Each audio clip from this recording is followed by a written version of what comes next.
They laughed at him like it was a game, like breaking someone's spirit was a daily sport, like kindness had been outlawed and cruelty had taken its place. 16-year-old Jamal Carter stood at the entrance of Eastview High School, clutching his tattered backpack that had seen better days, his shoes, once white, now gray with scuffed soles barely holding together, and his hoodie too small for his growing frame, the sleeves riding up to reveal a bruised wrist he tried to hide. But it wasn't the bruises that hurt the most, it was the way they looked at him, like he didn't belong, like he wasn't enough, like being poor meant being less than human. And each day he walked through those glass doors carrying more than books. He carried silence, shame, and a quiet resilience that no one seemed to notice except for one person. Mr. B, the janitor, an older black man with a gentle voice and eyes that had seen too much pain and yet still managed to shine with warmth. He'd nod at Jamal every morning, sometimes offering him a granola bar or slipping a few quarters into his hand without a word, and Jamal would smile, thankful for even that small flicker of dignity in a world that had forgotten how to care. But today was different. Today the taunt started before Jamal even reached his locker. "Hey Jamal, you shopping at the dumpster again?" Marcus, the ringleader of the popular kids, called out, flanked by his followers, Liam, Trent, and Alex, each dressed in designer clothes, eyes gleaming with that malicious amusement that only privilege can afford. And Jamal said nothing as usual, because silence had become his armor, but even armor wears thin when struck too often. "What's that smell?"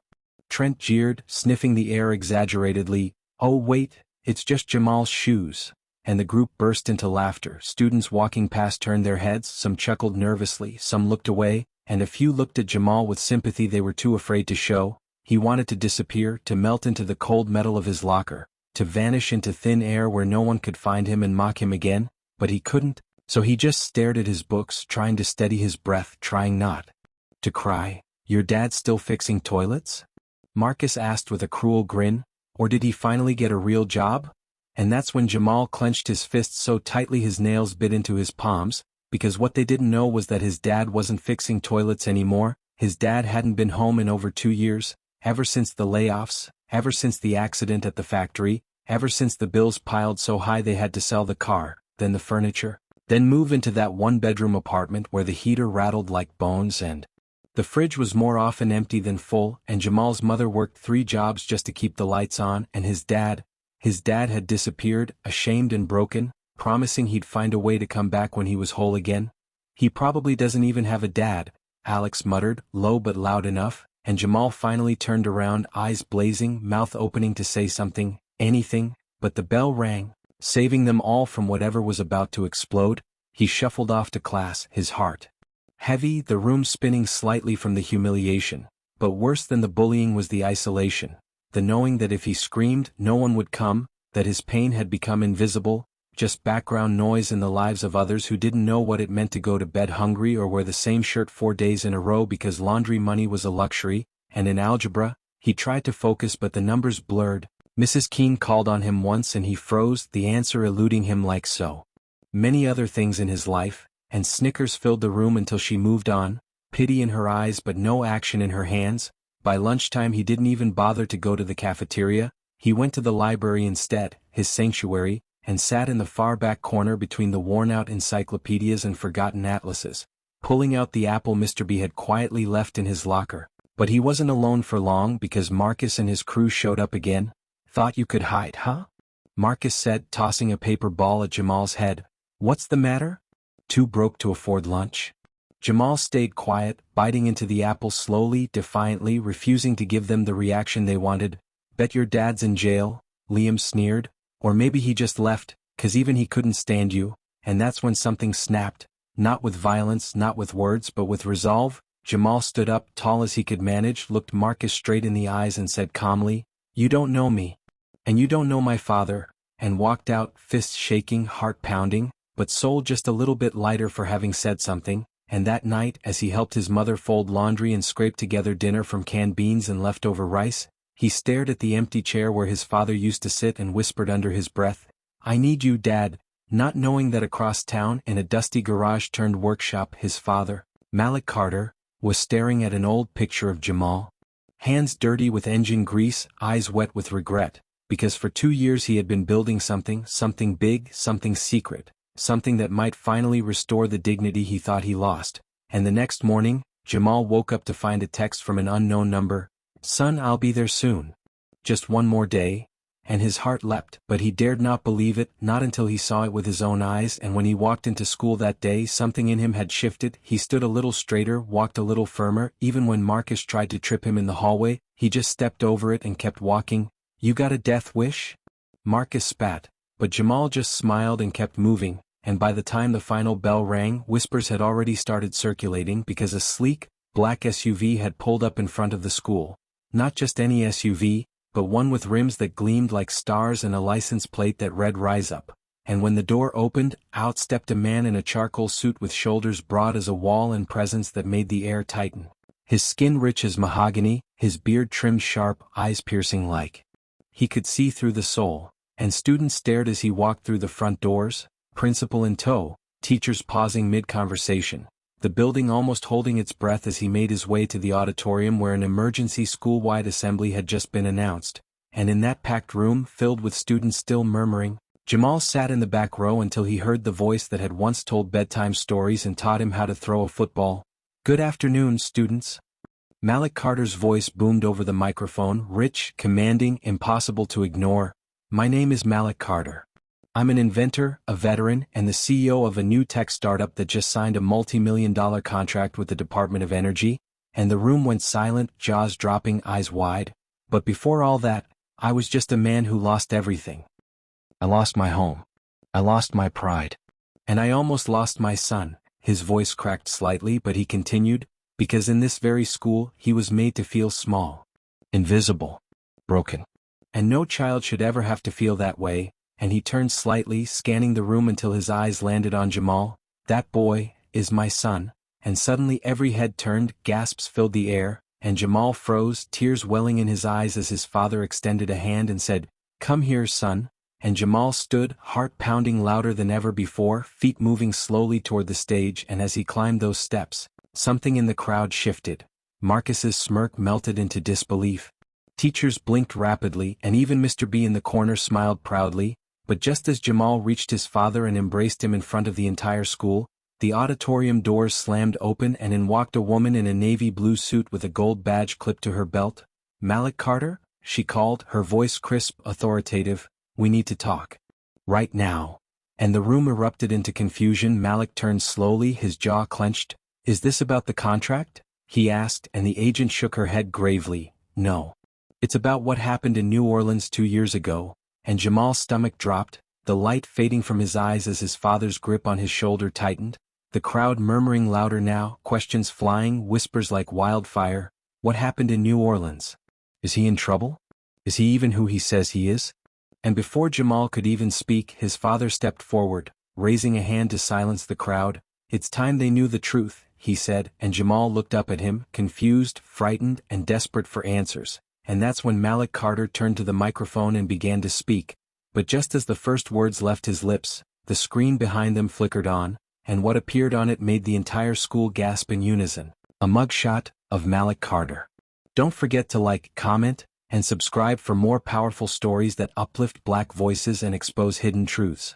The gasp that tore through the auditorium was almost physical, like a collective punch to the gut, students recoiling in their seats, teachers glancing at each other with wide, stunned eyes, and Jamal stood frozen next to his father, staring up at the screen in disbelief, because there it was, plain as day, a mugshot of Malik Carter, dated 2 years ago, the same year he disappeared, the same year everything in their lives had started to crumble, and his face in the photo was nearly unrecognizable, haggard, hollow, haunted, and Jamal felt the blood drain from his face, questions spinning in his head like a tornado. Was it real?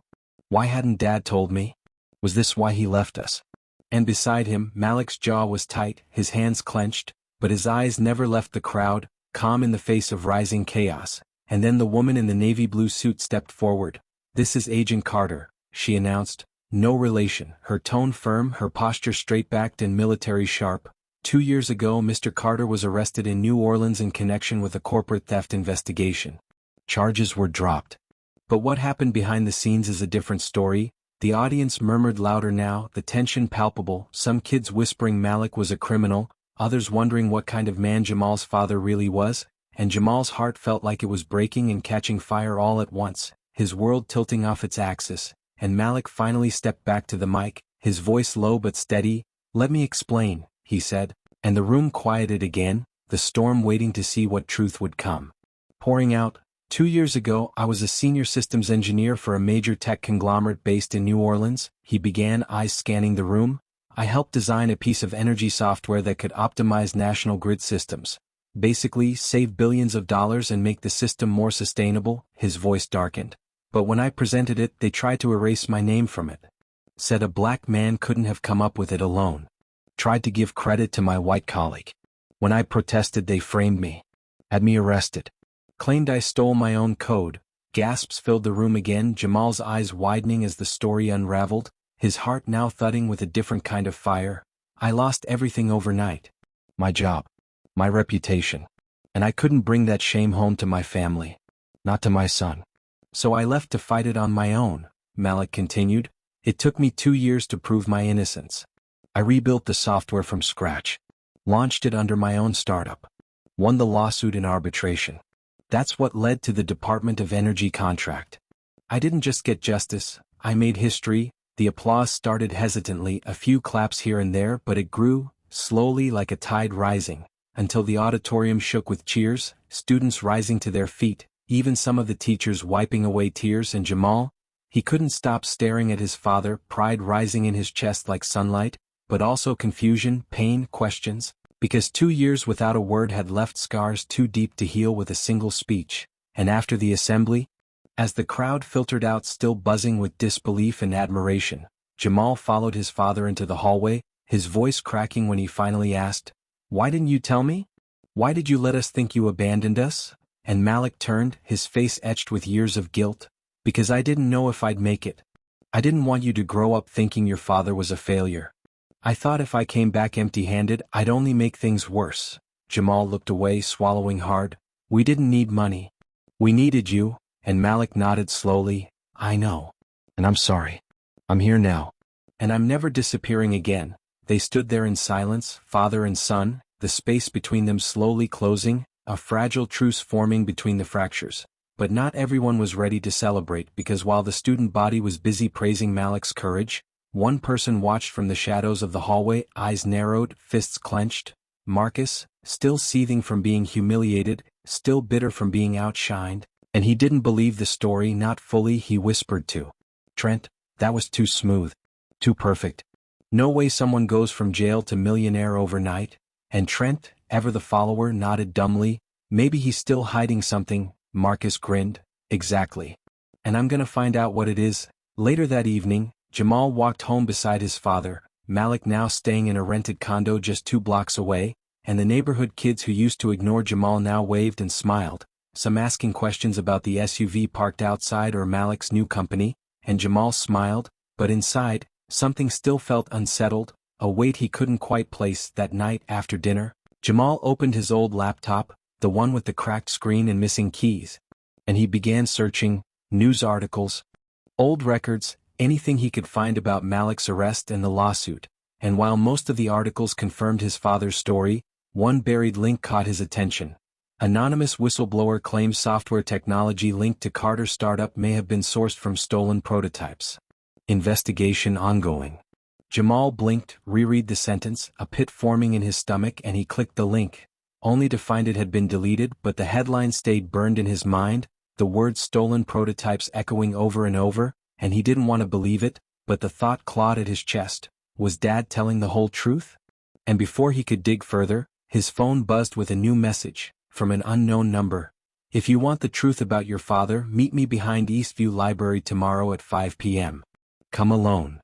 Jamal's breath caught, his heart racing, because whoever this was knew something, and maybe, just maybe, it would explain the gaps in the story that hadn't added up, the parts his father glossed over, the questions left unanswered. The next day at school, Jamal didn't tell anyone, not his teachers, not Mr. B, not even his father, about the message. He went through the day on autopilot, every minute crawling toward that 5 p.m. meeting, and when the final bell rang, he walked to the library, slipping behind the building into the narrow alley where shadows stretched long, and there, waiting in a hoodie and sunglasses, stood someone he never expected to see again. His old neighbor Mr. Holloway, the disgraced former programmer from Malik's old company. Jamal, the man said, voice low, glancing around nervously, we don't have much time. But there's something you need to know about your father's company. Something he didn't tell you. The software, he didn't build it alone. And if the government finds out where it really came from, he won't just lose the contract, he'll go to prison. Don't forget to like, comment, and subscribe for more powerful stories that uplift Black voices and expose hidden truths. Jamal's mouth went dry as Mr. Holloway's words hung in the air like smoke, thick and choking. He'll go to prison. The sentence echoed inside his head, rattling around like a bullet without a target, and he stared at the man who used to live 2 doors down, the same man who disappeared shortly after his father's arrest 2 years ago, the same man he once watched argue late into the night with Malik on their front porch. What are you talking about? Jamal demanded, his voice shaky but firm. My dad said he rebuilt the software on his own. He cleared his name, and Mr. Holloway pulled a crumpled envelope from his coat pocket, glancing over his shoulder before handing it to Jamal. I believed him too at first, he said, until I found this, emails, prototypes, timestamps.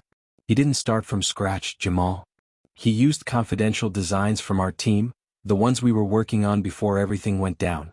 And when the company buried the scandal, your dad ran with the only surviving version. That's what made him a millionaire. But if the government finds out the source code wasn't 100% original, he could be charged with federal theft and fraud. Jamal opened the envelope with trembling hands, eyes scanning the printouts, a flurry of technical schematics, lines of code, internal memos all bearing dates that predated Malik's supposed fresh start, and the final page, a signed NDA between Holloway and a third-party legal arbitrator, with Malik's name faintly mentioned in the notes section as having been present at initial project discussions. And Jamal's heart plummeted, confusion battling loyalty, because how could the man who stood before the school like a hero who rebuilt their lives from rubble, be hiding something like this? Why are you telling me this now? Jamal asked, narrowing his eyes. Why not go to the press? Or the feds? And Mr. Holloway sighed, because I don't want him destroyed. I want the truth exposed, but I don't want to see a black man torn apart by a system that already tried to bury him once. You deserve to know, Jamal. You can ask him before someone else does.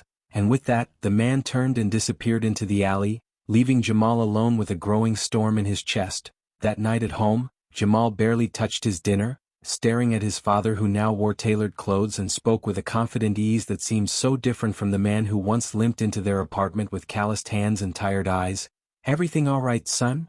Malik asked, sensing the distance. You've been quiet all evening. And Jamal opened his mouth to speak, to ask, to confront, to beg for honesty. But the words wouldn't come. Instead he nodded weakly. Just tired, he whispered, and retreated to his room, clutching the envelope in his hands like it might explode. The next day at school, the buzz hadn't died down. If anything, Malik's assembly had turned Jamal into something of a legend.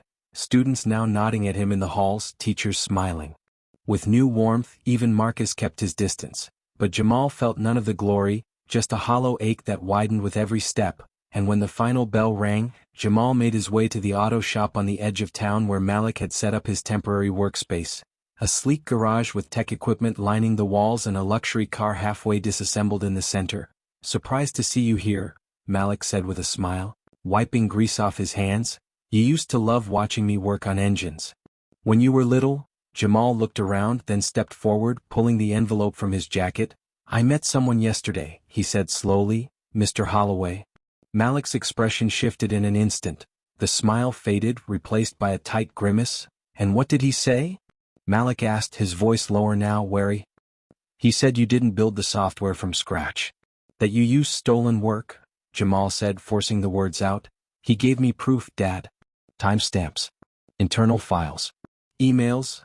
Malik turned away, scrubbing his hands harder, like trying to erase something invisible. It's not that simple, he said quietly. Nothing about what happened was simple.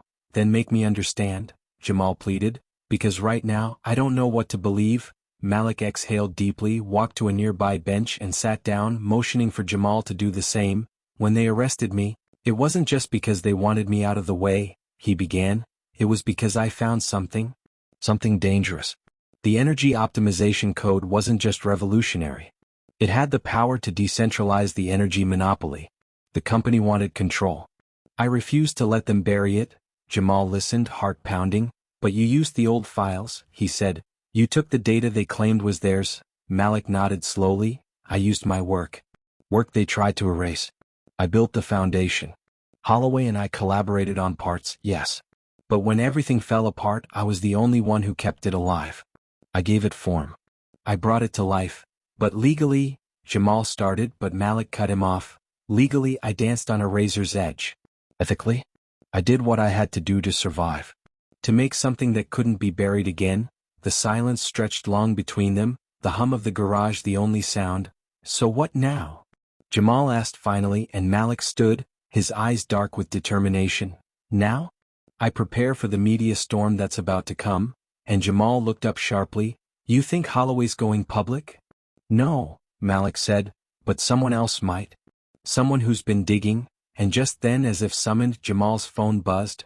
Another message from an unknown number. You lied to everyone. And I have the proof.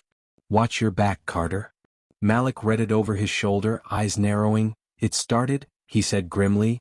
They're going to try to ruin me again. Who is it? Jamal asked, panic rising. I don't know yet, Malik replied. But whoever they are, they're close. They're watching.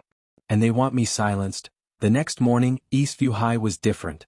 The air thick with tension, phones buzzing with a new headline that had exploded across local blogs and Twitter overnight. Tech CEOs past tainted by theft allegations. School assembly may have been staged. Beneath it, grainy photos from the auditorium, a screenshot of the old mugshot, and worst of all, a leaked audio clip, spliced and edited to make Malik sound like he was admitting guilt. This wasn't in the news before. Jamal said, heart racing. Someone's leaking pieces, twisting your words. I need to find out who, Malik said, already pacing, and stop them before they destroy everything I built. But Jamal had a sinking feeling in his gut, one that wouldn't go away, and it twisted even tighter when he saw Marcus lurking near the lockers that day, grinning. Nice article, Marcus muttered. Guess Daddy isn't such a hero after all. And Jamal's fists clenched. What did you do? He snapped, and Marcus smirked. Nothing illegal, yet. Just gave a little tip to the right blog. People deserve to know who's walking around pretending to be a role model. You're just mad we stopped laughing at your tired jokes? Jamal fired back and Marcus' smirk disappeared. I've got more, Carter. So tell your dad to watch his step. Or the next leak won't just be code or a mugshot, it'll be something that buries him for good. Jamal stormed off, rage bubbling in his chest, but when he reached the parking lot he stopped cold, because the SUV his father had arrived in that morning was surrounded by reporters, flashing cameras, and two men in suits with badges, Department of Energy officials. We need to speak with Mr. Carter. One said into the microphone as the crowd swelled, and Malik, standing tall but pale, stepped forward. I'll answer any questions you have, he said, but as he did, one of the officials opened a folder, pulled out a warrant, and said the words that froze the entire crowd. Mr. Carter, you are under federal investigation for breach of contract and intellectual property theft. We need you to come with us. Now. Jamal gasped, the reporters shouted, and as his father was led to the black car, handcuffs barely visible beneath the sleeve of his coat, Jamal's world crumbled again. But just as the door closed behind Malik, the other official leaned in close and whispered something that made Jamal's blood run cold. This goes deeper than your father, son. He was set up. And the man behind it works at your school. Don't forget to like, comment, and subscribe for more powerful stories that uplift black voices and expose hidden truths. Jamal stood frozen, the words, the man behind it, works at your school, crashing through his thoughts like a bomb, his heart thudding so hard he could barely hear the chaos unraveling around him as his father was driven away in the black sedan, reporters barking questions, students recording everything, and teachers scrambling to calm the crowd. But Jamal wasn't focused on any of that. He was locked on what the federal agent had just whispered, and every name, every adult at Eastview suddenly blurred in his mind until one face came sharply into focus. Principal Elridge, the polished, silver-haired administrator who had always spoken to Malik with an oddly cautious tone, who once sat on the board of a now-defunct energy firm before retiring into education, who never once offered to help Jamal when he was bullied but miraculously appeared supportive when the cameras were around, and Jamal's instincts screamed it was him. He didn't know why, but something about the way Elridge had clapped at the assembly like he was watching a poker game instead of a proud father just didn't sit right. and Jamal sprinted through the crowd, phone clutched in his hand, his mind racing for the next step. If Elridge was involved, there had to be evidence, there had to be a trail, and that meant digging deeper than he ever had. That night, Jamal returned to Malik's apartment. Empty now, cold, and opened his father's locked file drawer using the backup key Malik kept taped under the desk. Inside were folders, USB drives, and a sleek black tablet. He plugged it in and found a separate encrypted folder labeled Confidential, DOE. And Jamal, having learned a lot from watching his father over the years, bypassed the password with a recovery reset his father once taught him. What he found nearly made him drop the device. A video file hidden in the metadata, time-stamped from a private meeting between Malik and another executive from 2 years ago. The voice was unmistakable. Principal Elridge, younger, sharper, but clearly him. If you release this code under your name, you'll be violating the contract. Take the offer, Malik. Walk away quietly and you won't end up in jail. Malik's voice cut in defiantly. You're the one stealing it. I built it from nothing. And no one will believe that, not over me. I sit on the board. I own the gate. You think they'll listen to a black engineer over a white executive? Jamal sat back, stunned, fire building in his chest. And then he knew. Elridge orchestrated the framing, the arrest, the media leaks. He was the one who wanted Malik destroyed before he could expose the truth. And now, as principal of Eastview High, he had the perfect front to monitor Malik's reemergence under a false identity and report anything suspicious back to the boardroom sharks he still secretly represented. Jamal didn't sleep that night. Instead, he copied the video to a flash drive, along with the emails and timestamps Holloway had given him, and composed a detailed folder labeled Evidence for the DOJ. The next morning he marched into the school, head held high, ignoring the whispers and stares, walked straight to the journalism lab and slammed the flash drive on the desk in front of Naomi Sinclair, Eastview's top student reporter. You want the truth? Publish this, Jamal said, and when Naomi, skeptical at first, opened the file and began reading, her eyes widened like saucers. This is explosive, she whispered. If this is real, it'll blow the roof off the district. Maybe the whole Department of Energy. It's real, Jamal said firmly, and I need the world to see it before they bury my dad forever. Within hours, Naomi's digital exposé went live, headline blazing across social media. School principal implicated in federal scandal. Evidence points to systemic cover-up, complete with video, documents, and timestamps. It spread like wildfire, students sharing it, parents demanding answers, the local news catching wind within the day, and then the FBI issued a public statement. We are expanding our investigation. Mr. Carter has been released pending further review. Jamal's chest swelled with hope, and that same afternoon the SUV returned, not with agents but with Malik, free and fierce as ever, stepping out to a crowd of students who now cheered not just for a hero, but for a fighter, for a man who had been wronged but stood tall anyway. Jamal ran to him, and for the first time in years, they embraced with nothing between them.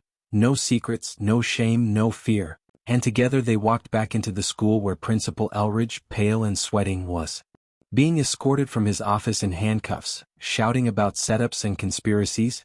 But the truth had already taken root, and there was no burying it now. Over the next few weeks, Malik was cleared of all allegations, formally awarded his patent by the U.S. Patent Office, and offered a permanent advisory role at the Department of Energy to ensure tech equity for underrepresented innovators. Eastview High changed too. Anti-bullying initiatives expanded, funding redirected toward tech education. 4 low-income students, and a new principal appointed who swore to serve every student equally. But most importantly, Jamal changed. The boy who once hid behind worn-out clothes now stood proud, shoulders high, because he had learned that truth, even when buried, always finds light. And as Malik stood beside him during the school's end-of-year awards, presenting Jamal with a certificate for leadership and integrity, Jamal looked out into the crowd and saw the future. Not perfect, not easy, but possible. And as Naomi leaned over from the press row and whispered, "You just changed history," Jamal smiled because he knew she was right. Never judge someone by their present struggles. You don't know the battles they've already survived. Justice, though delayed, can still rise when truth is armed with courage. And when the world tries to bury your light, let your truth shine so brightly it blinds every lie. The end. Don't forget to like, comment, and subscribe for more powerful stories that uplift Black voices and expose hidden truths.